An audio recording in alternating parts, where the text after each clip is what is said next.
Assalamualaikum warahmatullahi wabarakatuh. Perkenalkan, nama saya Amelia Nabila Putri. Saya dari kelompok 1. Di sini kami akan mempresentasikan materi yang berjudul Memahami Disruptive Innovation, Strategi Sistem Informasi untuk Kekuatan, serta Analisis Value Chain. Dalam pelajaran Sistem Informasi Manajemen kali ini, kelompok kami akan menjelaskan 3 materi. Materi pertama tentang Disruptive Innovation, materi kedua tentang strategi Sistem Informasi untuk menghadapi kekuatan, lalu yang materi ketiga, Value Chain dan Strategi Sistem Informasi. Baik, materi pertama akan dijelaskan oleh saya, ya, tentang Disruptive Innovation atau inovasi disruptif. Inovasi disruptif atau disruptive innovation adalah inovasi yang bisa membuat pasar baru atau menggantikan pasar yang lama dengan ide bisnis yang segar dan inovasi yang sesuai dengan kebutuhan konsumen. Istilah disruptive innovation sendiri pertama kali dicetuskan oleh Clayton and Christensen, seorang ekonom dari Harvard Business School pada tahun 1995. Dikatakan bahwa inovasi disruptif bisa menjangkau semua bidang industri, dari mulai teknologi, platform baru, hingga model bisnis terbaru. Pada dasarnya, disrupsi adalah hal yang biasa terjadi dalam dunia bisnis yang bersifat pasti namun tidak statis dan selalu berubah. Namun, melihat saat ini dengan teknologi yang semakin maju membuat proses disrupsi semakin cepat dan beragam. Yang pertama, saya akan menjelaskan tentang jenis-jenis disruptive innovation. Pertama ada law and disruption. Law and disruption adalah ketika perusahaan menggunakan model bisnis dan menawarkan produk dengan harga lebih rendah dengan kinerja yang dapat diterima, sehingga berpotensi untuk mengklaim segmen pasar atau mengakuisisi pelanggan pesaingnya. Dalam konsep ini, umumnya perusahaan yang telah mapan akan terus mencoba menggapai profit dan permintaan yang lebih tinggi dengan meningkatkan kualitas produk dan layanan, sehingga mereka kurang memperhatikan pelanggan yang permintaannya rendah. Hal tersebut yang kemudian akan membuat peluang bagi inovasi disruptif untuk menjadi cukup baik di pasar low end dan secara perlahan menjadi superior di masa depan. Lalu yang kedua ada new market disruption. Selanjutnya pada jenis disruptif ini, ketika perusahaan menciptakan segmen baru di pasar yang sudah ada dengan versi biaya rendah, pada konsep ini perusahaan akan cenderung mencari cara bagaimana agar menarik konsumen baru. Contoh dari konsep ini dapat dilihat dari mesin penyedia fotokopi Xerox. Pada awalnya Xerox menyediakan fotokopi untuk perusahaan besar, namun seiring berjalannya waktu, banyak berbagai segmen pasar kecil yang juga membutuhkan mesin fotokopi. Peluang tersebutlah yang akan menciptakan pasar baru dalam industri tersebut. Itulah uraian ringkas mengenai inovasi disruptif atau disruptive innovation dan 2 jenis menurut Christensen. Yang kedua, di sini saya akan menjelaskan mengapa disrupsi terus bergerak dan tidak tertahankan. Ada beberapa alasan yang menyebabkan disrupsi terus terjadi dalam dunia bisnis, yakni 1. Adanya disrupsi berdampak kepada penghematan pengeluaran. Hal ini dikarenakan adanya penyederhanaan proses bisnis yang tentu mengakibatkan biaya semakin murah. Lalu yang kedua, ada produk yang dihasilkan melalui inovasi biasanya memiliki kualitas yang lebih baik dibandingkan dengan produk sebelumnya yang dibuat secara konvensional. Akibatnya, konsumen pun beralih karena produk yang dibuat lebih relate dengan kebutuhan mereka seiring kemajuan zaman. Yang ketiga, terbukanya peluang pasar baru dengan adanya disrupsi, cakupan pasar bisnis menjadi lebih luas, bahkan berpotensi untuk membuat pasar baru dengan produk atau layanan yang mereka ciptakan.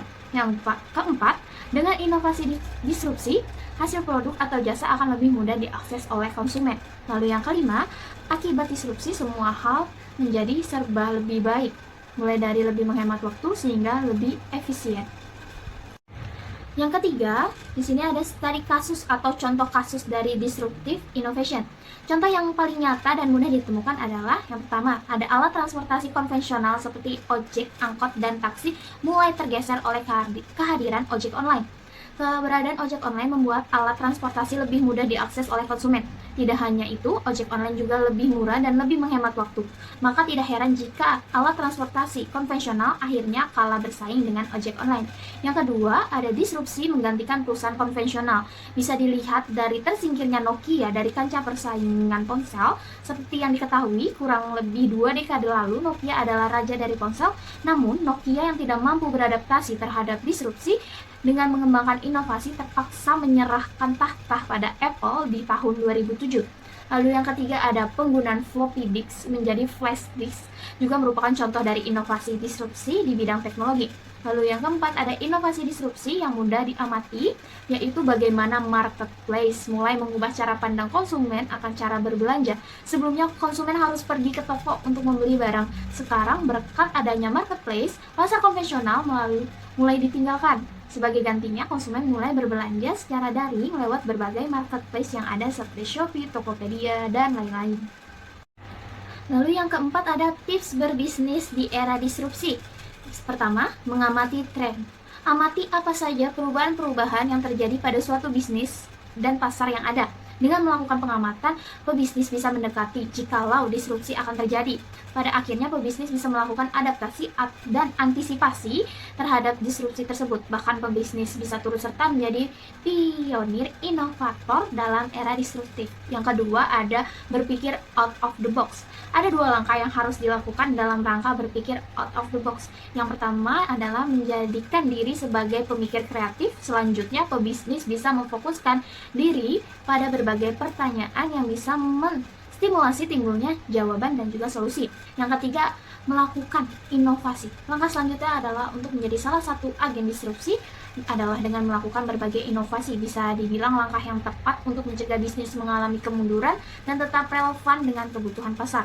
Di tengah-tengahnya banyaknya inovasi disrupsi terjadi dalam bisnis menggunakan cara lama dan mempertahankan prinsip yang usang sama saja dengan bunuh diri. Oleh karena itu, pebisnis harus pintar melakukan adaptasi dan juga melakukan berbagai inovasi.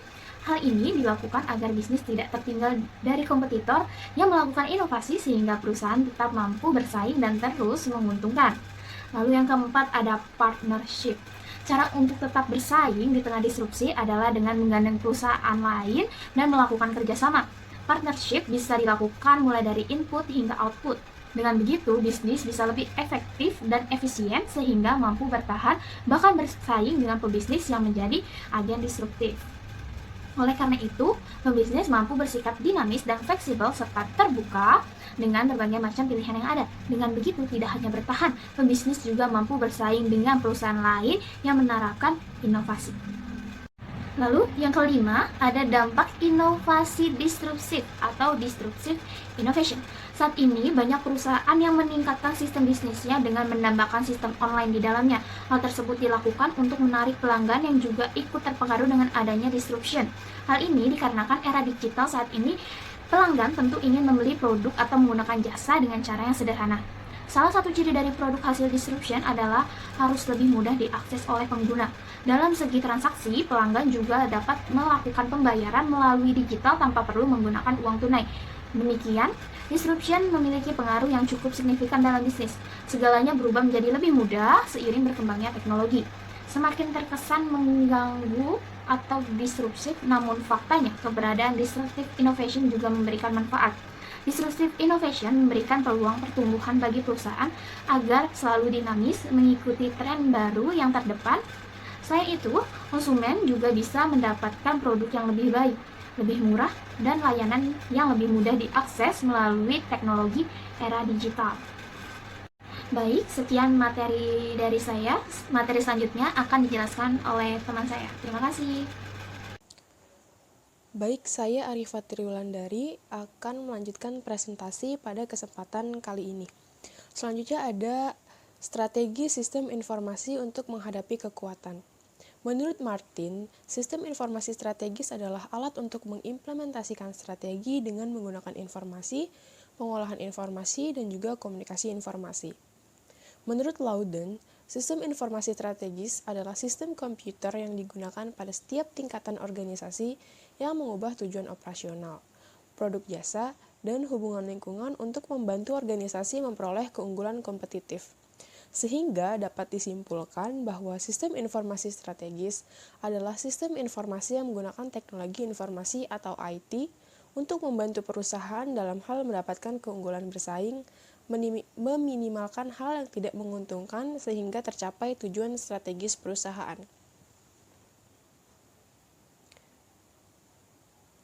Selanjutnya, keunggulan kompetitif. Menurut Michael E. Porter, keunggulan kompetitif adalah jantung dari kinerja perusahaan dalam pasar yang kompetitif. Keunggulan kompetitif adalah tentang bagaimana sebuah perusahaan benar-benar menempatkan strategi-strategi generik ke dalam praktik. Menurut Kotler dan Gary Armstrong, keunggulan kompetitif atau keunggulan bersaing adalah keunggulan terhadap pesaing yang diperoleh dengan menawarkan nilai lebih rendah maupun dengan memberikan manfaat lebih besar karena harganya yang lebih tinggi. Sehingga dapat disimpulkan bahwa keunggulan kompetitif adalah keunggulan yang dimiliki oleh perusahaan di mana keunggulannya dipergunakan untuk berkompetisi dan bersaing dengan perusahaan lainnya untuk meningkatkan value atau nilai perusahaan, baik dalam hal meningkatkan laba maupun citra perusahaan. Selanjutnya ada 5 kekuatan kompetitif membentuk nasib perusahaan. Yang pertama adalah pesaing tradisional, kedua adalah pendatang pasar baru, ketiga adalah ganti produk dan juga layanan, yang keempat adalah pelanggan, dan yang kelima adalah pemasok.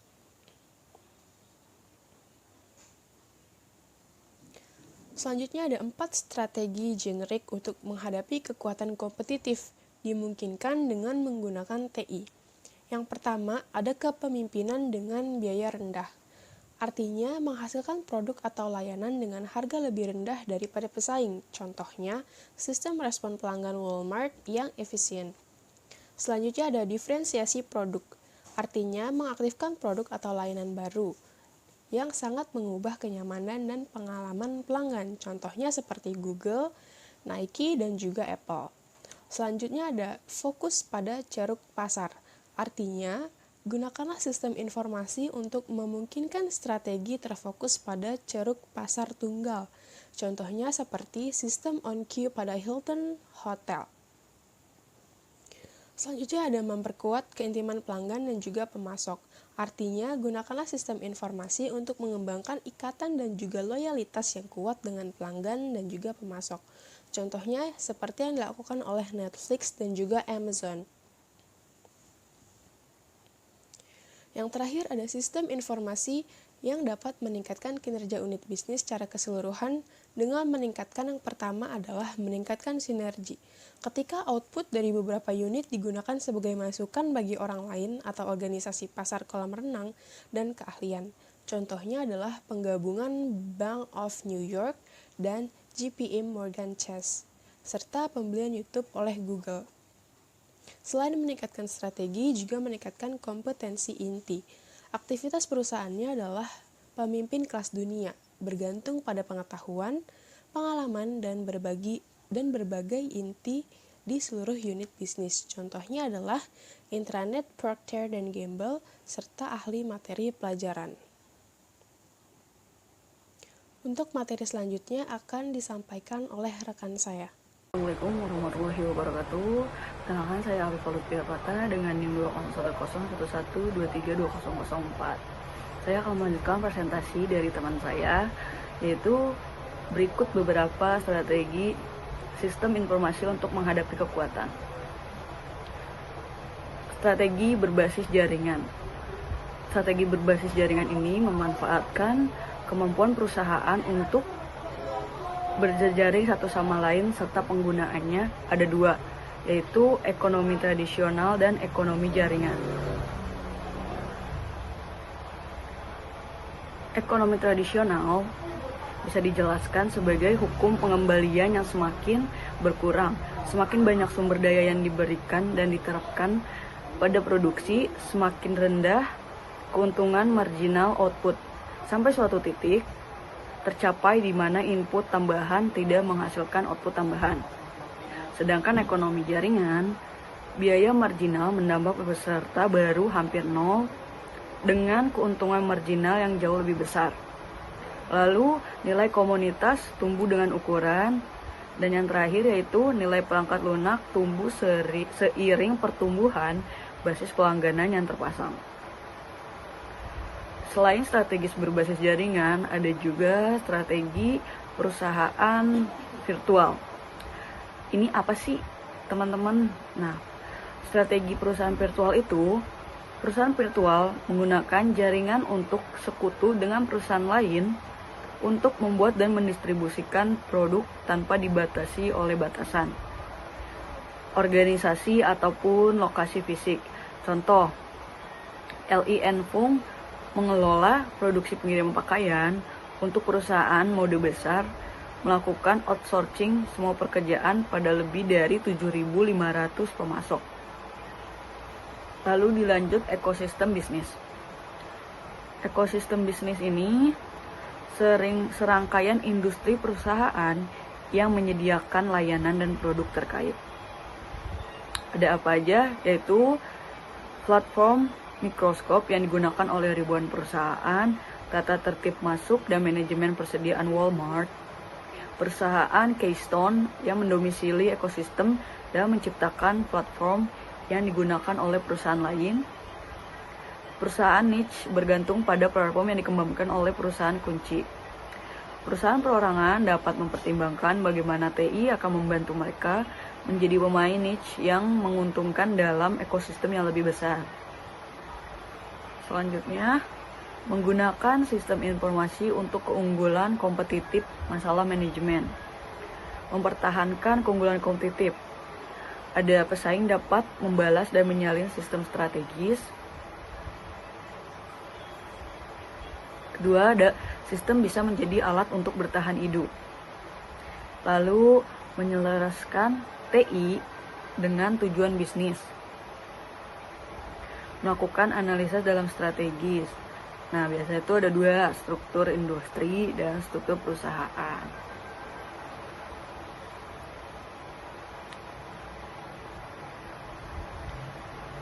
Ketiga, mengelola transaksi strategis, yaitu mengadopsi sistem strategis, memerlukan perubahan dan tujuan bisnis, hubungan dengan pelanggan dan pemasok, dan proses bisnis. Nah, jadi mengadopsi sistem strategis ini ada harus tujuan bisnisnya, hubungan dengan pelanggan dan pemasok tentu saja harus berkaitan dalam proses bisnis ini. Cukup sekian dari saya, selanjutnya akan dilanjutkan oleh teman saya. Terima kasih. Assalamualaikum warahmatullahi wabarakatuh. Saya Adinda Melia Fitriani akan mempresentasikan mengenai value chain dan strategi sistem informasi. Strategi sistem informasi adalah strategi yang mendefinisikan kebutuhan organisasi atau perusahaan terhadap informasi dan sistem yang mendukung keseluruhan strategi bisnis yang dimiliki organisasi tersebut. Dalam sistem informasi terdapat manfaat. Menurut Kristanto pada tahun 2023, manfaat sistem informasi yaitu: yang pertama, ada organisasi menggunakan sistem informasi untuk mengolah transaksi-transaksi, mengurangi biaya, dan menghasilkan pendapatan sebagai salah satu produk atau pelayanan mereka. Yang kedua, bank menggunakan sistem informasi untuk mengolah cek-cek nasabah dan membuat berbagai laporan rekening koran dan transaksi yang terjadi. Lalu yang ketiga adalah perusahaan menggunakan sistem informasi untuk mempertahankan persediaan pada tingkat paling rendah agar konsisten dengan jenis barang yang tersedia. Selanjutnya mengenai value chain atau model rantai nilai. Value chain merupakan analisis yang digunakan untuk mengidentifikasi aktivitas apa yang paling memberikan value dalam seluruh proses organisasi. Dalam value chain terdapat dua kategori aktivitas. Yang pertama ada aktivitas utama, dan kedua ada aktivitas pendukung. Model rantai nilai atau value chain menurut Porter tahun 1985 dalam buku Jogianto tahun 2005 membagi aktivitas di dalam perusahaan menjadi 9 aktivitas yang dikelompokkan menjadi 2 aktivitas besar, yaitu 4 aktivitas pendukung dan 5 aktivitas utama. 4 aktivitas pendukung yaitu infrastruktur perusahaan, termasuk manajemen dan administrative service, yaitu manajemen, akuntansi, keuangan, dan sebagainya. Yang kedua ada manajemen sumber daya manusia atau human resource management seperti penerimaan, pelatihan, pengembangan sumber daya manusia. Yang ketiga ada pengembangan teknologi atau technology development seperti R&D, peningkatan kualitas produk dan proses. Dan yang terakhir ada pengadaan barang atau procurement.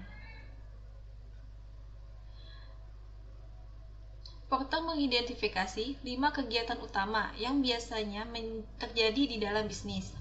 Yang pertama ada inbound logis bahan mentah, yang kedua ada operasi, yang ketiga ada outbound logistik barang jadi, yang keempat ada pemasaran dan penjualan, dan yang kelima ada layanan konsumen.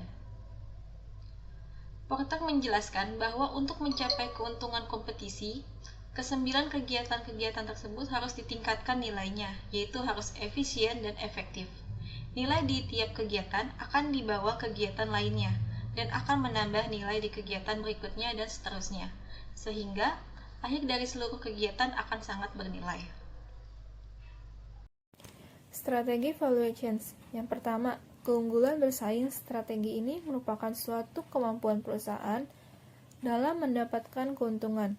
Value chain juga ekonomis terhadap laba yang bisa diperoleh dari kompetitor di pasar dalam industri yang sama. Perusahaan yang mempunyai keunggulan kompetitif ini berarti mampu memahami adanya perubahan struktur di pasar dan memilih strategi pemasaran yang lebih efektif. Yang kedua, strategi keunggulan biaya.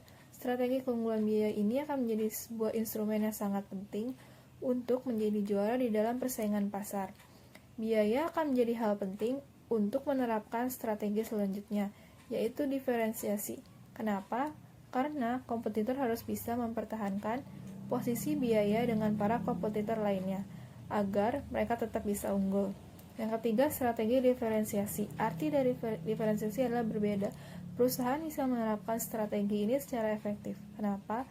Karena walaupun tidak unggul dalam satu kriteria, suatu produk akan tetap dianggap menarik bila berbeda. Contohnya seperti Samsung A80 yang berani tampil beda dengan kameranya yang biasa berotasi menghadap ke depan dan ke belakang, sehingga bisa dijadikan sebagai kamera depan sekaligus kamera belakang. Tujuan utama dari menerapkan value chains ini adalah demi meningkatkan keuntungan perusahaan dan sebisa mungkin mengurangi biaya produksi perusahaan. Selain itu, bisa meningkatkan nilai ataupun pemanfaatan produk ataupun jasa yang akan diproduksi. Studi kasus PT Intan Pariwara Klaten, analisis value chains. Rangkaian aktivitas inti PT Intan Pariwara dapat digambarkan pada analisis value chains. Aktivitas bisnis dimulai dengan penerimaan naskah dari penulis, kemudian dilakukan proses editing atau penyuntingan naskah yang meliputi penyesuaian naskah dengan kurikulum yang berlaku, memperbaiki tata bahasa, meningkatkan bobot produksi, dan mengupdate informasi yang disesuaikan dengan perkembangan terbaru. Bagian produksilah yang menentukan apakah naskah tersebut layak terbit ataupun tidak. Proses selanjutnya, bagian desain akan menyiapkan semua elemen artistik yang dibutuhkan dalam penyusunan buku, yang meliputi cover buku dan ilustrasi yang berguna untuk memperjelas materi. Pada saat yang bersamaan, bagian layout pun atau tata letak akan menyusun naskah buku dalam format buku yang sebenarnya. Yang dikerjakan oleh bagian tata letak adalah mengetik naskah, memasang ilustrasi untuk buku yang berupa gambar ataupun foto, menyediakan printout dummy, buku siap cetak, dan memasukkan ke dalam CD file naskah siap cetak. Proses selanjutnya adalah menyerahkan CD file naskah siap cetak tersebut ke pihak percetakan.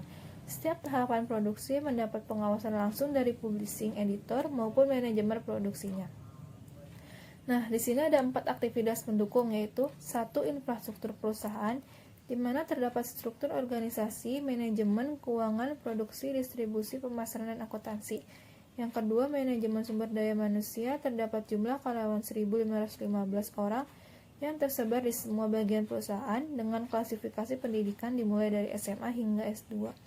Masing-masing karyawan memiliki kompetensi di bidangnya. Adanya perekrutan dan pelatihan karyawan. Yang ketiga, teknologi dengan klasifikasi pendidikan dimulai dari SMA hingga S2. Masing-masing karyawan memiliki kompetensi di bidangnya. Adanya perekrutan dan pelatihan karyawan.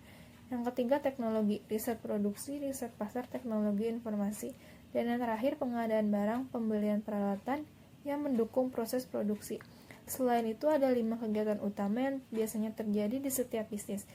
Yang pertama ada inbound logistik, penerimaan naskah dari penulis. Yang kedua, operasi, proses produksi dimulai dari penyusunan tata letak, pewarnaan siap dalam bentuk PDF, pengiriman naskah ke percetakan. Yang ketiga, outbound logistik, penyimpanan buku siap dikirim ke perwakilan. Yang keempat, sales dan marketing, yaitu pengiriman buku ke perwakilan, penjual ke konsumen, lalu pemasaran buku. Yang terakhir, service, layanan komplain konsumen, dan pemberian royalti ke penulis, serta laporannya secara berkala. Strategi bisnis dan strategi sistem informasi ataupun teknologi informasi. Strategi bisnis untuk PT Intan Pariwara adalah melakukan pemasaran dengan tenaga-tenaga pemasaran yang memiliki produk knowledge yang cukup tinggi dan juga melalui suatu media internet yang dapat meningkatkan omset perusahaan. Strategi sistem informasi dan teknologi informasi untuk PT Intan Pariwara yaitu membangun sistem informasi yang dapat menjembatani penerbit dengan pelanggan sehingga akan diketahui keinginan konsumen terhadap produk-produk yang dihasilkan oleh penerbit. Dari strategi bisnis dan strategi sistem informasi maupun teknologi informasi di atas, dapat disusun portofolio aplikasi yang diperlukan. Keterkaitan antara strategi bisnis, aplikasi, dan kebutuhan fungsional dapat dilihat pada tabel 3. Strategi bisnis mempertahankan loyalitas pelanggan dengan cara meningkatkan kualitas produk dan layanan. Aplikasinya Customer Relationship Management. Kebutuhan fungsionalnya dapat menjadi sumber riset keinginan konsumen yang dilihat dari historikal pembelian produk oleh konsumen, penawaran diskon dan produk, pengiriman informasi kepada konsumen yang berisi tentang informasi produk-produk baru. Yang kedua, ada memberikan kemudahan bagi pelanggan untuk mencari informasi dan bertransaksi. Aplikasinya situs interaksi, kebutuhan fungsionalnya sebagai media untuk bertransaksi melalui internet sebagai sumber informasi yang dibutuhkan oleh konsumen dan calon konsumen tentang produk-produk PT Intan Pariwara sebagai sarana untuk meningkatkan keinginan penulis untuk bergabung dengan PT Intan Pariwara dalam menghasilkan buku yang berkualitas.